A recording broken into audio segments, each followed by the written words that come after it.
Bonjour à tous et à toutes, bienvenue dans l'art du mentaliste. Je suis à nouveau avec Taha Mansour. Taha Mansour, bonjour, comment ça va? Très bien, ça va et toi? Ça va super? Super. Aujourd'hui, il me semble qu'on va parler d'intuition. Tu as eu une bonne intuition, effectivement. Alors l'intuition, on ne va pas rentrer dans les détails sur est-ce que c'est psychique ou pas. Okay. L'idée c'est d'explorer en fait les derniers éléments et les différentes recherches et les différents points de vue sur ce que c'est cette intuition. Oui, d'ailleurs justement, c'est quoi l'intuition? Ça peut parler de plein de choses, hein. Il y a des gens qui disent effectivement j'ai eu une intuition, il y a des gens qui disent j'ai senti qu'on me regardait par derrière moi. Est-ce que c'est une intuition? C'est une intuition, c'est une bonne question.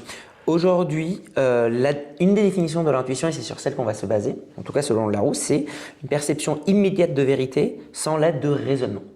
Okay. C'est-à-dire que j'ai une vérité qui me vient à l'esprit, quelque chose qui apparaît, que ce soit quelqu'un qui me regarde ou une sensation, ou une idée ou une impulsion, et je n'ai pas eu besoin de mettre un processus conscient, on va y arriver plus tard, pour atteindre cet objectif-là. Par exemple, tu sors de chez toi, tu sens que tu as oublié de faire quelque chose, et là tu rentres, tu vérifies et tu réalises qu'effectivement tu as oublié de fermer ça. Ça peut être une forme d'intuition. Okay. Une autre, ça peut être aussi, tu rencontres quelqu'un pour la première fois, et tu ne sais pas pourquoi, tu as l'impression qu'il y a quelque chose qui est un peu louche avec lui, ou tu as l'impression qu'il est en train de te raconter une connerie.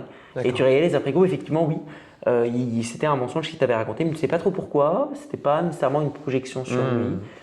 Donc tout ça rentre dans le milieu intuition. Alors, est-ce que c'est des coïncidences? Est-ce que c'est un vrai phénomène? Est-ce que c'est surnaturel? C'est ce qu'on va explorer aujourd'hui. Le plus intéressant pour moi en tout cas, mais tu vois, tu as déjà vécu ce genre de truc. Ce qui est intéressant dans l'intuition, c'est si on regarde notamment historiquement, il y a eu beaucoup d'intuitions, notamment en sciences. Je prends un des exemples qui m'a le plus marqué, c'est Judah Folkman. Judah Folkman, c'est le scientifique qui a découvert l'angiogénèse, qui est aujourd'hui une technique qui est utilisée pour battre le cancer. Il a eu une intuition en 1970, quelque chose qui n'était pas prouvé par des expérimentations. Et son idée, c'était que quand on a un cancer, donc une tumeur cancéreuse qui se développe quelque part dans le corps, il s'est dit que c'est des cellules. Ces cellules-là doivent vivre. Et donc, il a eu l'intuition de, si on coupe les veines de la personne ou les artères de la personne qui emmène le sang vers ces cellules, eh bien, je les priverai de nourriture. Oui, elle meurt. Et donc, elle meurt.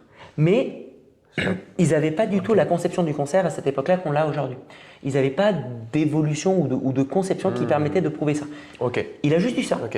Mais là, dans cet exemple, on pourrait se dire que c'est une sorte d'hypothèse, une sorte de déduction qui fait de certains éléments qu'il a quand même. C'est pas… Complètement, sauf qu'on pourrait faire une déduction s'il y a des éléments qui me poussent à croire quelque chose. Or là, il n'y a rien qui, dans la recherche médicale de cette époque-là, poussait à croire ceci. D'accord. Il est quand même parti du principe, c'est des cellules, donc a priori… Mais ce a priori-là, on l'a aujourd'hui, c'est ça l'idée. Et sauf que pour aller encore plus loin et pour te montrer ça, quand il a proposé ça, la communauté scientifique de cette époque-là l'a refuté. L'a traité de charlatan, a dit que c'était pas possible et contrairement à leurs études, il n'y avait rien qui pouvait… C'est pour ça que je parle d'intuition. C'est que déduction, ça aurait été « Ah oui, on fait ce raisonnement-là, je le montre à quelqu'un d'autre et il me dit « T'as raison ». Là, il a proposé ça, on lui a dit « T'es bête, c'est débile, ça va être dangereux pour la personne, etc. » et ça sert à rien. Il a fallu attendre 20 ans. Je crois qu'il était mort d'ailleurs à ce moment-là, avant que son intuition soit acceptée. Et ça a commencé à se mettre en place, il y a des études qui ont testé ça vers 1990. Il y a eu énormément d'intuitions psychologiques là-dessus. Quand on prend Albert Einstein, son modèle de la relativité a été testé bien après. Les développeurs de la physique quantique, Bohr, Heisenberg et Schrödinger ont développé des modèles, ils ont eu une pensée intuitive au début comme un moment d'eureka. Et qui ensuite, il a fallu le tester, mais bien plus tard. Ok, d'accord. Là, moi, dans ce que tu dis, je pourrais comprendre qu'il y a deux visions. Il y a une première vision qui pourrait dire, en fait, l'intuition, en vérité, c'est de la perception qu'on n'a pas encore prouvée. Et il y a une deuxième vision qui est, l'intuition, ça pourrait être un petit peu comme se connecter à une espèce de source d'information universelle. Et d'un seul coup, pouf, on en reçoit une fraction dans notre domaine. Et du coup, on va dire, moi, je pose cette hypothèse-là parce que j'en ai eu l'intuition. Et ensuite, peut-être plus tard, c'est prouvé ou pas. Eh bien, complètement. Et ça rejoint justement les différents modes de pensée qu'il y a eu sur le travail d'intuition. Notamment quand on regarde les différentes écoles.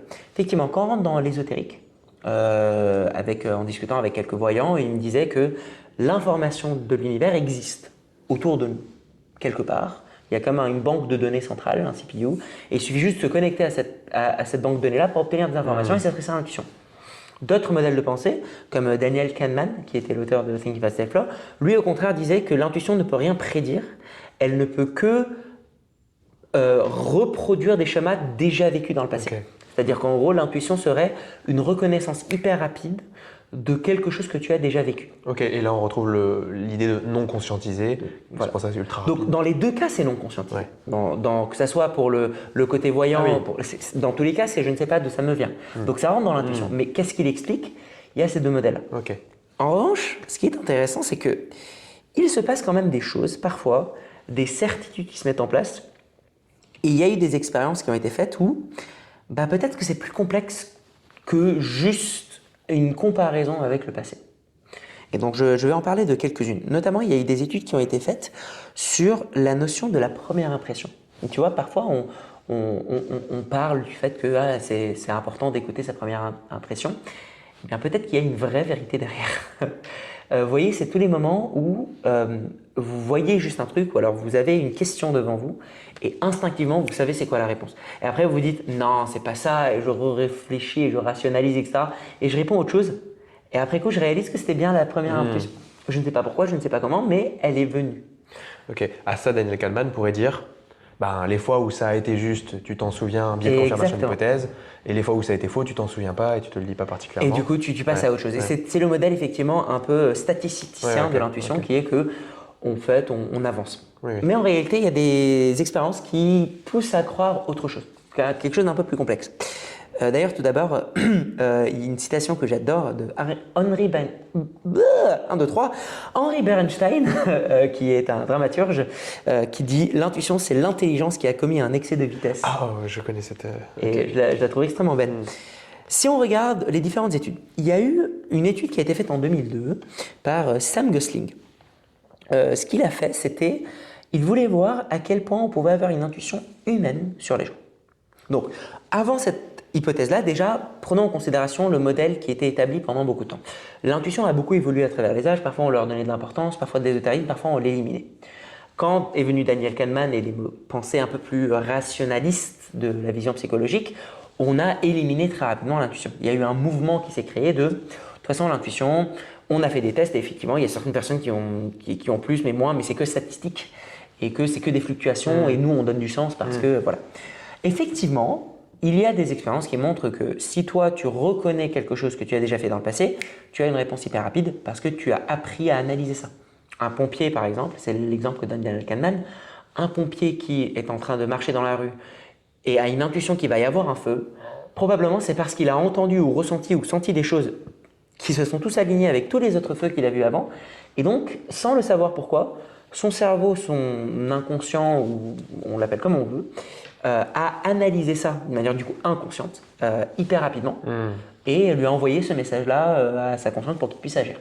Il y a plein de métiers comme ça, justement, même dans la police, dans les forces spéciales, où on va conditionner les personnes à avoir une manière de réagir ultra automatique. Donc on pourrait presque se dire, ah mais il agit intuitivement, mais en fait c'est du conditionnement et du surapprentissage pour justement limiter la réflexion parce que des fois il y a des vies en jeu. Et c'est plus rapide. Et c'est le cas aussi dans beaucoup d'autres métiers, que ce soit dans l'ingénierie ou dans la science, comme j'ai parlé là de ces exemples-là. Peut-être qu'ils ont vu quelque chose qui leur a fait penser à un autre exemple, et du coup c'est ça. Donc ça c'était le modèle qui était développé. Oui, parce que là on est encore dans la vision du coup très rationnelle. C'est ça. Ok. On va aller dans plus grand, on va toujours rester dans le rationnel ici, mais on va prendre du coup l'exemple de Sam Gosling. Sam Gosling voulait voir à quel point on pouvait déduire des choses sur les gens juste avec leur apparence ou les choses qui les entourent. Okay. Donc travailler sur la première impression. Ce qu'il a fait, c'est qu'il a pris plusieurs personnes et il leur a fait visiter des chambres d'étudiants et d'étudiantes d'université aux États-Unis.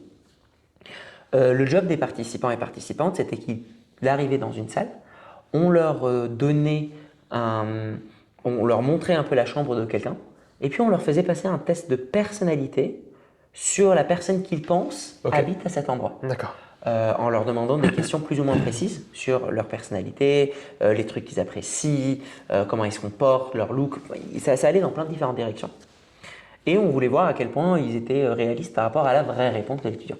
Bien évidemment, toutes les photos des étudiants et étudiantes ont été enlevées de la salle, c'est beaucoup trop évident. Mais voilà, l'idée c'était juste d'aller, de regarder, et puis juste je note instinctivement ça. Ce qui est intéressant en termes de résultats, c'est que les résultats du questionnaire étaient bons à plus de 70% Ok. par rapport à la vraie, ce qui est immense par rapport Ok. au hasard qu'on pourrait Ouais. avoir et ce qui a été mis en place. Ils ressemblaient à quoi les questionnaires? En gros, ce qu'ils devaient faire, ces personnes qui étaient testées, donc, Ouais. c'était décrire la personnalité de la personne qui possède la chambre. Qui vit c'est là, ça? exactement. D'accord. Donc par exemple, toi tu rentres dans une chambre, Ouais. je te dis, bah voilà la chambre de Bidule. Tu Oui. connais pas son prénom non plus. Oui, ok. Juste Bidule. Comment est cette personne dans la vie? C'est ça. D'accord. Comment est-ce qu'elle se comporte, qu'est-ce qu'elle apprécie, qu'est-ce Ok. qu'elle fait. Donc j'écris un truc, ensuite Et il y a je plein le de donne questions. à Bidule. Et, ah oui, d'accord, ok, je réponds à des questions quand même Avec des spécifiques. questionnaires voilà, qui ont été donnés. Et en parallèle de ça, c'est juste qu'on a donné ce questionnaire-là à Bidule et il y a eu des. Ah, il a répondu au questionnaire? Exactement. D'accord, et donc juste on compare les réponses. Juste on compare. Ah, c'est pas mal parce que sinon il aurait pu y avoir un peu d'effet Barnum où la personne elle dit quoi Oui, qu'il c'est arrive que un ça peu le large. ressent. D'accord. Non, c'est pour ça que c'est des questions précises. D'accord, Sur ok. extraverti, introverti. Est-ce qu'elle préfère ci ou préfère ça? Ok, Est-ce qu'elle est... Donc c'est ok. hyper précis. Oui, limite on aurait même pu lui faire passer le test des couleurs dont on a parlé. Par exemple, Insight, on aurait pu lui faire un anéagramme ou autre Ok, chose. d'accord, je Et il y vois. avait aussi, il me semble, des questions de volonté, de préférence, donc des choses concrètes. Ah Est-ce oui, que oui. cette personne-là est plutôt sportive, plutôt intellectuelle? Est-ce qu'elle Ok, est, d'accord. est-ce que tu penses qu'elle fait quelque chose d'artistique? Donc c'était factuel. Intéressant, ok. Il n'y avait pas de parfois la personne est introvertie, mais en même temps elle a Des bien. fois elle a besoin, oui, d'accord. Non, bah, c'est l'idée. Je pense que cette personne-là parfois passe par des moments difficiles dans sa vie. Oui, non. Oui, Bah, c'est l'idée. je- Donc c'était très précis et vérifiable du coup. C'était des questions de type binaire. Soit c'est vrai, soit c'est faux. Et donc il y avait quand même plus de 70% de réussite, ce qui est énorme Oui, c'est super. sans rencontrer la personne. Pour aller encore plus loin que ça, il a réalisé que plus les personnes prenaient du temps à répondre au questionnaire, moins leur réponse était bonne. Ah, super intéressant aussi ça. C'est comme si du coup, plus tu as intellectualisé, plus il y avait de la réflexion a posteriori qui venait et donc moins tu entendais cette première impression, cette intuition qui était là, qui était présente. Donc là, ça pousse un questionnement qui est différent. Si effectivement l'intuition, comme Daniel Kahneman disait, n'était que vérification par rapport à des expériences précédentes, on ne pourrait pas faire ça. Puisque tu n'as jamais rencontré cette personne-là, tu n'es jamais allé dans sa salle et tu n'as jamais fait cette étude-là, entre guillemets. Donc il y a peut-être autre chose. Il y a peut-être un moyen de comprendre les gens d'une manière hyper rapide. Une psychologue américaine, Janet Metcalf, a beaucoup analysé ce travail intuitif. Et elle voulait voir si l'intuition, même pour des problématiques que tu n'as jamais fait avant, était parfois plus intéressante que de l'analyse. Ok. Et elle a réalisé dans ses travaux que dans une situation critique, dans les moments où il faut agir vite, l'intuition était beaucoup plus efficace, voire même te pousser à aller vers des réponses plus réelles que l'analyse. Et que l'analyse allait être beaucoup plus biaisée quand tu es dans une situation critique sous émotion, etc. Ok. Et les situations critiques, c'est quel genre de situation du coup? Ce qu'elle a mentionné, c'était des situations de type danger, de type intervention rapide. Ok. Par exemple, le feu. Le Ouais. feu avec les pompiers, effectivement, D'accord. si eux, ils doivent se poser pour analyser concrètement tous les différents trucs, c'est pas intéressant. Bien sûr, ouais. Et ce qu'elle a fait, c'est qu'au-delà de ça, elle a réalisé aussi qu'il y avait des problématiques types qui, pour tous les profils de personnes qu'elle avait eues dans ses études, c'était plus intéressant de réfléchir ça de manière intuitive et non pas analytique. Donc un des problèmes qu'elle avait fait, c'était, je vous invite peut-être à réfléchir à la problématique, c'est, elle a donné une énigme aux gens. L'énigme, c'était simple, c'était comment planter 4 arbres d'une manière équidistante, les unes des autres. Ok. Car intuitivement, tu peux te dire un carré, mais sauf qu'un carré, les deux sur les diagonales, ils ne sont pas équidistants. Ouais. Et donc, les gens y réfléchissaient, et donc elle a divisé ça en 3 groupes. Premier groupe qui devait réfléchir à ce problème-là d'une manière analytique, faire un raisonnement, poser les choses, etc. et avancer. J'ai une hypothèse. Vas-y. Je fais un cercle et je fais un espèce de carré dans le cercle, mais du coup ça va pas faire un carré exact, comme ils sont tous à équidistance du milieu. Non, mais équidistants l'un de l'autre. Oui, mais du coup ça marche pas. Bah si, parce que tous les points ils sont. Non, Ah, mais parce que les du coup, points il va y sont pas- avoir des. D'accord, ok. Parce que du coup, les diagonales, effectivement, vont être équidistants, mais les deux qui sont côte à côte, Ah ils bah vont oui, être plus bien proches. sûr, bien sûr. Ok. Je te laisse continuer à réfléchir là-dessus. Comme ça, je parle et peut-être qu'on donnera la solution à la fin. Donc, c'était la problématique qu'elle a fait. Elle a divisé les gens en 3 groupes. Premier groupe, c'était comme toi, ils réfléchissent. Donc, ils testent des trucs, ils ont le droit de bidouiller des schémas. Toi, dans ta tête, tu es en train de tester des choses, de réfléchir qu'est-ce que ça veut dire Faut équidistant. que ce soit réaliste ou pas? Oui, réel. Oui, je peux pas les planter les 4 au même endroit. Non, Comme ça, c'est c'est vraiment réel. superposé. Ouais, C'est d'accord. si là, demain, je te disais de planter 4 arbres, D'accord. comment tu plantes équidistant. Et oui, il y a une solution. Pendant que tu réfléchis, du coup, ce qui se passe dans ta tête, c'est probablement tu testes des choses, ton cerveau il est en train de dire peut-être là, Ouais, ouais. c'est quoi les formes, etc. Ça, c'était le premier groupe. Ok. Deuxième groupe, elle leur disait, vous ne faites rien. C'est-à-dire? Vous n'écrivez rien, vous ne pensez pas. Vous ne faites rien. C'est l'atelier méditation, quoi. Oui, c'est ça. Interdiction de exactement. penser. Elle leur a donné ça, elle leur a juste dit, vous faites rien. Mais elle leur a pas donné Le problème. Le problème Si. Bah, ils quand peuvent même. pas s'empêcher de penser, si. Elle leur a juste dit, ne faites pas un travail conscient. Là, tu es en train de réfléchir, tu D'accord, vois, là-dessus. d'accord. Elle leur a juste dit, réfléchissez pas. Ok. Voilà. Et je dis, moi, s'il y a un truc qui sort naturellement. D'accord. Ce qui est intéressant, c'est qu'elle a réalisé plusieurs choses. Déjà, première chose, ah oui, et un troisième qui devait avancer d'une manière intuitive, émotionnelle. Donc elle leur disait, avancez comme vous le ressentez. Suivez vos différentes impulsions et voyez où ça vous mène. Ce qu'elle a réalisé, c'est que le pire résultat, c'était ceux qui suivaient leurs émotions. Ok. C'est-à-dire le dernier groupe qui disait j'avance, machin et tout, ça n'a pas du tout donné des choses. Ok. Le deuxième moins bon groupe, c'était l'analytique, D'accord. qui justement arrivait au résultat, mais ça prenait pas mal de temps. Ceux qui ont réussi l'exercice de la manière la plus efficace possible, c'est ceux qui ne réfléchissaient pas, ceux qui s'empêchaient de réfléchir. Ok. Et là, c'est assez intéressant, parce que ça veut donc dire, et quand elle a demandé qu'est-ce qui s'est passé dans leur tête, le point commun entre toutes les personnes qui ont eu un impact du coup intuitif, c'était que il se passait rien dans leur tête, et d'un seul coup, la solution apparaissait. Il n'y avait pas plusieurs étapes avant la solution. Et donc, ce n'était pas du test and learn comme tu es en train de faire là, c'est-à-dire je mets dans un cercle, non, ça ne marche pas, je teste ça marche pas. Oui, là, c'était je fais rien et pouf. Et d'un seul coup, il y a un truc Ok. fort, impulsif et inattendu. D'accord. Et c'est ça les caractéristiques qu'elle a sorties. C'est qu'elle a réalisé qu'il y avait des caractéristiques précises qui pouvaient faire la différence entre l'intuition et l'émotionnel.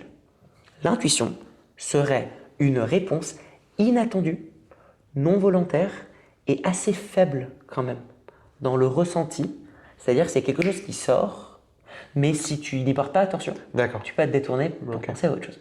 Oui, bah oui. Ah oui, on pourrait même se dire qu'en fait, ceux qui ont fait plus avec le réflexif, ils ont eu l'intuition aussi, mais comme ils écoutaient le réflexif, ils l'ont pas eu. Exactement, et probablement qu'il y a ça. Dans les travaux de Steven Kotler, notamment donc, qui est le directeur de recherche du Flow Research Center, il cite pas mal de psychologues qui ont travaillé sur la créativité, donc l'intuition plutôt créative. Et en fait, aujourd'hui, on réalise que le meilleur moyen pour résoudre un problème, pour atteindre le flow et pour faire de la créativité, c'est qu'à un moment donné, il faut se laisser le temps d'incubation. Et le temps d'incubation, c'est que tu fais autre chose. Ok. Et il n'y a rien de plus efficace aujourd'hui comme méthode que justement, pour avoir cette idée-là, laisser autre chose. Oui, genre aller faire une marche. Aller faire une marche, penser à autre chose, lire un livre, etc., sans penser consciemment. Oui.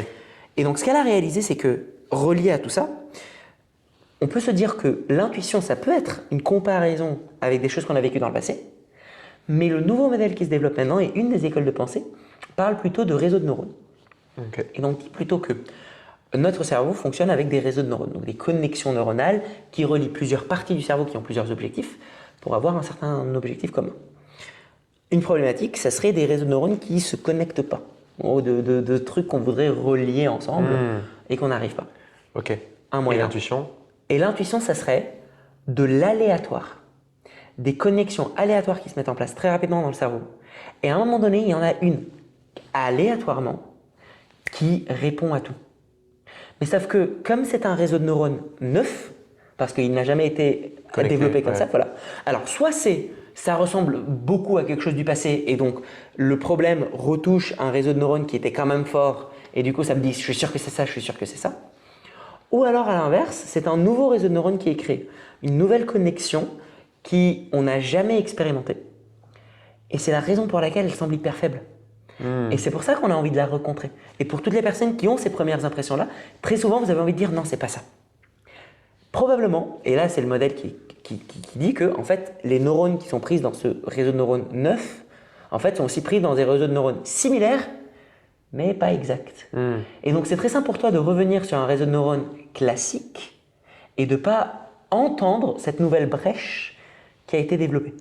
Oui, puis dans ce que tu disais que ça pouvait être ça, ou ça pouvait aussi être du souvenir, et que donc du coup, c'est pour ça que tu disais que c'était plus complexe, c'est pas l'un ou l'autre, en fait, c'est peut-être, dans le modèle que Un tu mélange des développes, deux. un petit peu les deux. Ouais. Exactement, c'est D'accord. ça.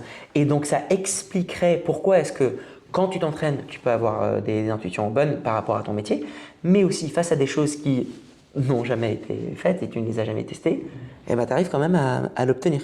Il y a eu notamment des études qui ont été faites, dont on en parlera plus tard. Oui, juste pour les arbres alors.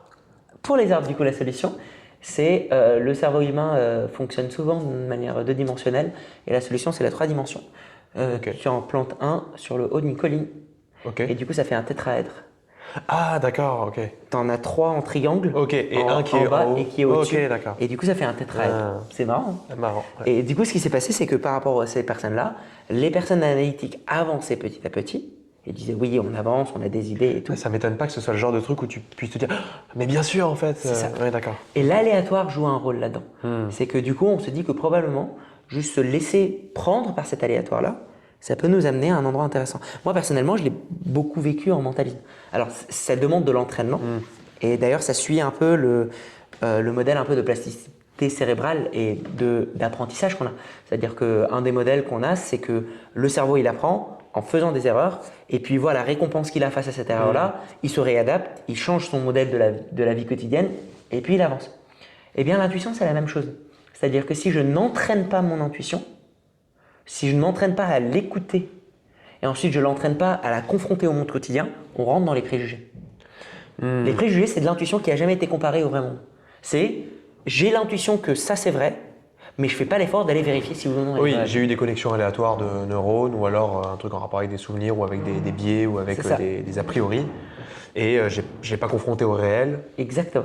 Et donc, je peux pas. Et donc, c'est pour ça que probablement, il y aurait des personnes qui seraient plus intuitives que d'autres parce qu'elles auraient appris à écouter ces premiers réseaux de neurones. Donc, les deux choses à faire, ça serait d'abord l'écouter, vraiment prendre le temps de creuser ces premiers trucs-là, de se dire quand je suis face à quelqu'un que je ne connais pas, quand je suis dans un nouveau lieu, quand je suis face à un problème, qu'est-ce que mon intuition me dit? Ok. Sans nécessairement mettre 100% de confiance là-dessus, mais juste se dire Oui, et puis après je confronte au réel. exactement. D'accord. Et cette écoute plus la confrontation va muscler cette capacité-là. Moi, je sais par exemple en mentalisme, ça m'est déjà arrivé beaucoup de fois d'avoir des intuitions que moi-même, j'arrive pas à expliquer. Donc, dans mon deuxième spectacle, Thomas Paul Garast, je fais beaucoup de cold reading. Donc, j'ai des méthodes pour deviner des choses sur les gens. Mais il y a des fois où je sais que j'ai pas appliqué ma méthode pour deviner la chose. Oui. Et là, et moi, ensuite tu la racontes dans le spectacle, je veux dire. Exactement. Ouais, ouais. Mais moi, par exemple, j'avais une fois une personne qui pensait à un problème qu'elle avait. Et donc là, je sais que je mets en place mes techniques. Donc il y a des techniques en mentalisme, verbal. Et ton pouvoir aussi. Et mon vrai pouvoir. Mais je t'avais dit de ne pas dire ça à voix haute. En tout cas, je mets en place cette stratégie-là pour avancer. Et là, à un moment donné, donc je devine avec mes techniques que la personne est en train de penser au fait qu'elle s'est engueulée avec son patron et que c'est une difficulté là. Et là, dans ma tête, j'entends un truc, mais vraiment fort, comme si on me gueulait dans mon oreille. Il s'appelle Emmanuel.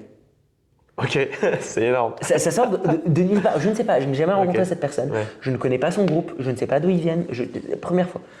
Et là, je me dis, bah, c'est trop fort pour que ça soit faux. Et je lui dis, il s'appelle Emmanuel. Et là, elle pète un câble. Elle fait, bah oui. Tu m'étonnes. Et même moi aussi, je pète un câble. Parce que je sais que je peux deviner des prénoms d'une certaine manière, mais là, il y a eu un truc de. Est-ce qu'elle me rappelle quelqu'un qui, son boss était Emmanuel et c'est un coup de chance? Est-ce que son problématique rejoint une caractéristique de personnalité des Emmanuel que je connais? Et là, on rejoint quelque chose dont on avait déjà parlé, qui est l'effet Dorian Gray, qui est qu'on a la personnalité de nos prénoms et que donc cette personnalité-là s'induit dans la société. C'est-à-dire qu'en gros, les personnes avec certains types de prénoms vont avoir tel type de comportement. Et donc du coup, moi, quand elle m'a parlé de ça, je me suis rappelé d'un manuel qui s'était comporté comme moi. Est-ce que c'est autre chose? Oui, on peut pas trop savoir. Mais là, pour le coup, la seule chose que je peux te dire avec certitude, c'est que quand c'est apparu dans mon esprit, je savais qu'il y avait une forte taux de vérité et que c'était pas juste une idée au hasard. Oui, ok.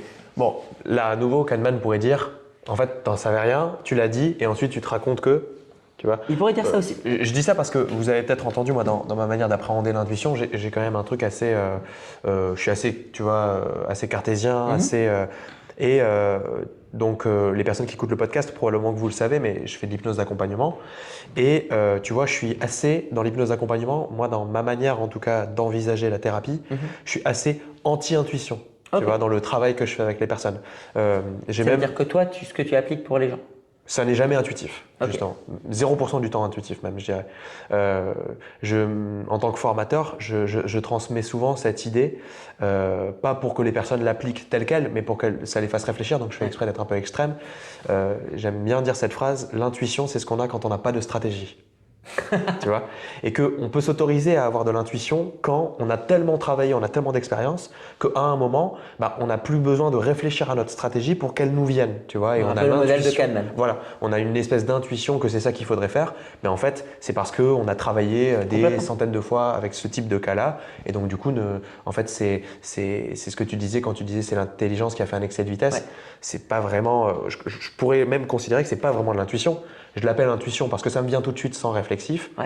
Mais en fait, c'est du réflexif qui est mis bout à bout pendant tellement d'années que, au bout d'un moment, tu vois. Ouais, Donc, complètement. moi, j'ai cette approche-là. Mais après, ça rejoint aussi, en fait, ce qu'elle disait, c'est que quand tu regardes les travaux de Janet Metcalfe et d'autres, ils te disent que en fonction du problème, l'intuitif n'est pas toujours la solution. Ah oui, C'est d'accord. qu'en ok. fait, il y a différents types de problématiques. En revanche, pour certaines problématiques, l'analyse est clairement au-dessus de l'intuitif. Pour d'autres problématiques, l'intuitif est au-dessus de l'analytique. Ok, mais justement, C'est plutôt ça l'idée. je me posais la question parce que tu vois, dans l'étude que tu disais où il y avait 3 groupes, un groupe qui fait du Ouais. réflexif, un groupe qui fait de l'émotionnel, un groupe qui fait de l'intuition, Ouais. enfin qui essaye de pas réfléchir, je me disais, mais en fait, une des manières d'interpréter la conclusion, c'est de se dire, en fait, si ça se trouve, 100% des fois où on trouve la bonne réponse, en fait, on l'a trouvé avec l'intuition, mais parfois on se raconte que c'est le réflexif qui l'a trouvé. On pourrait se dire ça. C'est tu possible vois. aussi. Que même quand je réfléchis à un problème de maths, peut-être que le truc qui à un moment fait pouf, et ben en fait c'est de l'intuition. Et ensuite moi je raconte avec mon réflexif l'histoire de comment je suis arrivé à cette conclusion d'une manière. C'est complètement possible logique, aussi. quoi. Ouais. Et que donc du coup, le réflexif peut aussi brouiller cette information-là Oui. parce qu'on n'entend pas ce premier truc Oui. qui est venu. Et ça dans ces cas-là j'ai une réponse fausse du coup. C'est ça. Et c'est pour ça que tout ce qui est créativité, l'intuitif va être plus efficace que l'analytique dans certaines catégories justement parce que il y aurait un truc de vide, de frustration qui forcerait le cerveau à aller plus efficacement. Oui, oui. Ce qui est d'ailleurs une des caractéristiques du flow. Cet état-là de je me laisse. Mais effectivement, alors il y a aussi autre chose. Ça rejoint un peu ce que tu dis, c'est que une des raisons aussi pour laquelle beaucoup des études sur l'intuition ont été remises en question aujourd'hui, notamment ceux de Daniel Kahneman, c'est qu'en fait, dans le protocole, il n'y avait pas de différence entre les gens qui suivaient leurs émotions et les gens qui suivaient l'intuition. Ok.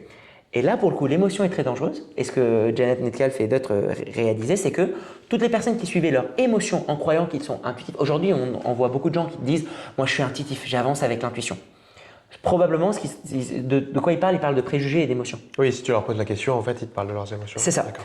Et en fait, l'intuition, c'était très important que ça soit inattendu, non émotionnel et non anticipé.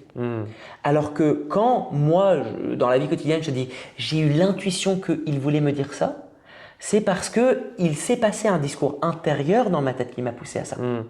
Et ce truc-là, dans les études notamment de Daniel Kahneman, il n'y a pas eu la différence. Ok. C'est-à-dire qu'on mettait juste les personnes et on leur disait dites-moi la première chose qui vous traverse l'esprit. Et il n'y avait pas de différence entre ce qui se passait dans leur tête.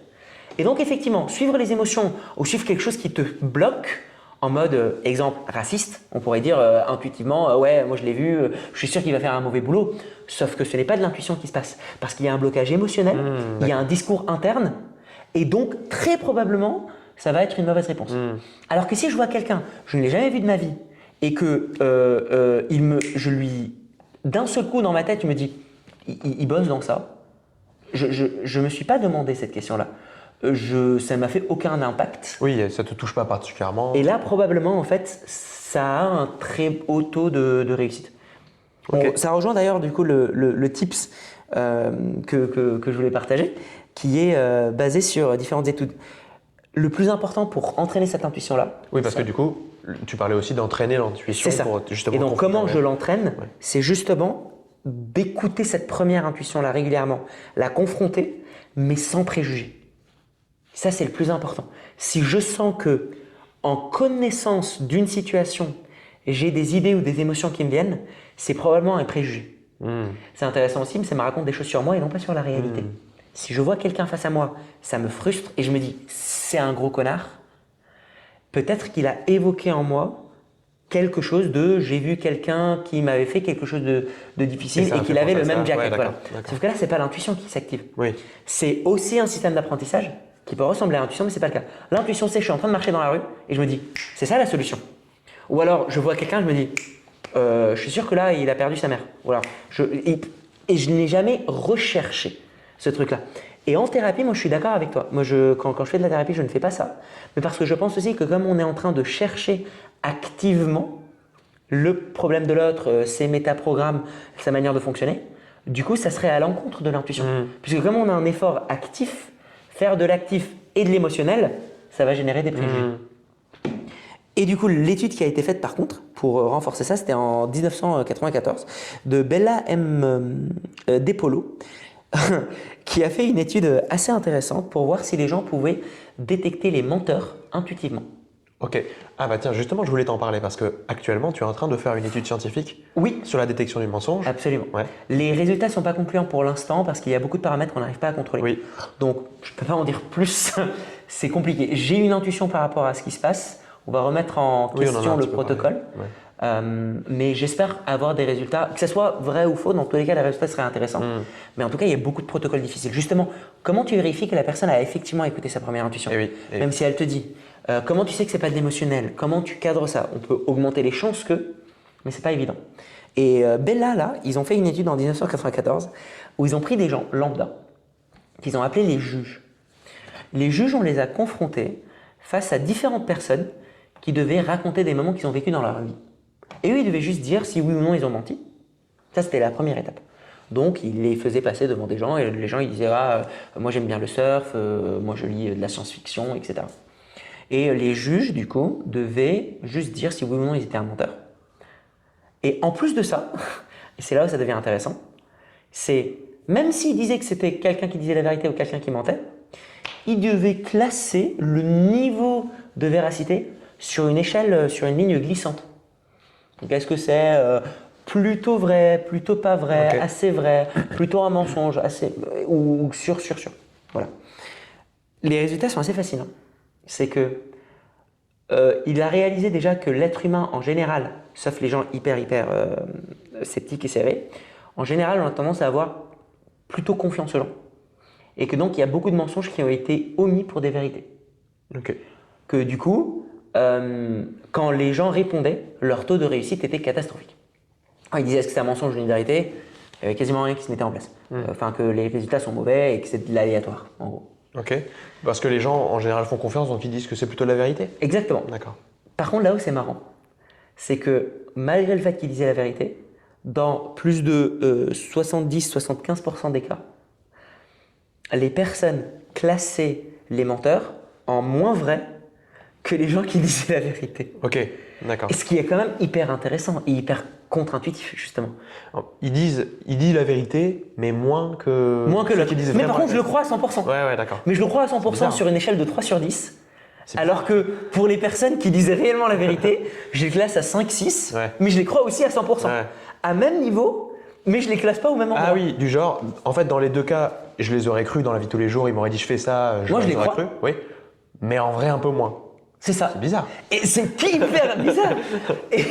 Et donc, ça ouvre quelque chose qui est assez fascinant. En revanche, ce qu'il a réalisé, c'est que ce truc-là, il se cassait complètement. Si on disait aux gens, attention, il va y avoir des menteurs en face de vous. Ah, Et donc, quand on prévenait les gens, qui est aussi une information qu'ils connaissaient déjà, mais quand on prévenait les gens, explicitement, on leur faisait parce que c'était anticiper. quand même présupposé. Explicite, Ouais. en leur disant explicitement, attention, il va y avoir des menteurs, analysez bien ça pour voir ça. Bah, quand les personnes se mettaient dans le cadre de pensée de je cherche un menteur, ça les poussait à l'extrême opposé. Et donc là, il y avait un biais de confirmation qui se développait. Ok, là, ils en trouvaient plein. Alors Ils qu'il en y a trouvaient qui- plein ok. et les résultats étaient complètement D'accord. inintéressants. Ouais. Mais c'est que cette question de l'échelle, ça veut quand même dire qu'il y a quelque chose en nous qui a su, d'une manière ou d'une autre. Mais par contre, qu'on n'a pas la capacité de l'entendre. Et c'est ça qui est quand même très contre-intuitif. Donc, Entraîner, muscler cette capacité. muscler cette capacité-là. C'est-à-dire que si moi, dans la vie quotidienne, je ne me pose plus la question de si c'est vrai ou si c'est ment, mais je commence à me connecter à cette échelle-là, c'est-à-dire quelque chose de plus complexe, et bien peut-être que je peux déterminer des choses. Et à vrai dire, est-ce que c'est si improbable que ça? On est des êtres sociaux, ça fait des années qu'on évolue. Est-ce que ça serait si improbable que ça qu'on ait intuitivement appris à analyser tout ce qui se passe d'un point de vue verbal, hormones, phéromones, etc. Oui, chez oui, l'autre phéromone, c'est intéressant. quand il ment. Et peut-être que ça crée une échelle. Et donc là, le type serait ça, serait juste d'apprendre à l'écouter et par contre à avoir le courage de la confronter. Moi, la raison pour laquelle C'est surtout ça, ouais, mais c'est c'est ça. très important. J'ai développé mon intuition en mentalisme, mais parce que j'ai passé 1 an à me foirer et à dire des intuitions qui étaient fausses. Sans ça, vous allez vivre dans votre propre délire. Oui, bien sûr. Et c'est ce qui crée la paranoïa, le racisme, les préjugés, la séparation des gens, etc. Eh bien, je te remercie, Ta. Avec plaisir. On va parler de quoi la semaine prochaine? La semaine prochaine, on parle de mémotechnie dans la vie quotidienne. Ah. Vous voyez, tous ces moments-là, vous rencontrez quelqu'un par exemple, je vous donne une situation, vous êtes dans une soirée et vous voyez une fille qui vous plaît énormément et là, elle vous donne son prénom et elle vous dit rapidement son numéro de téléphone et puis elle se barre. Ah, comment on fait pour se souvenir de ça? Et ben voilà, vous verrez la semaine prochaine. Eh bien, à la semaine prochaine.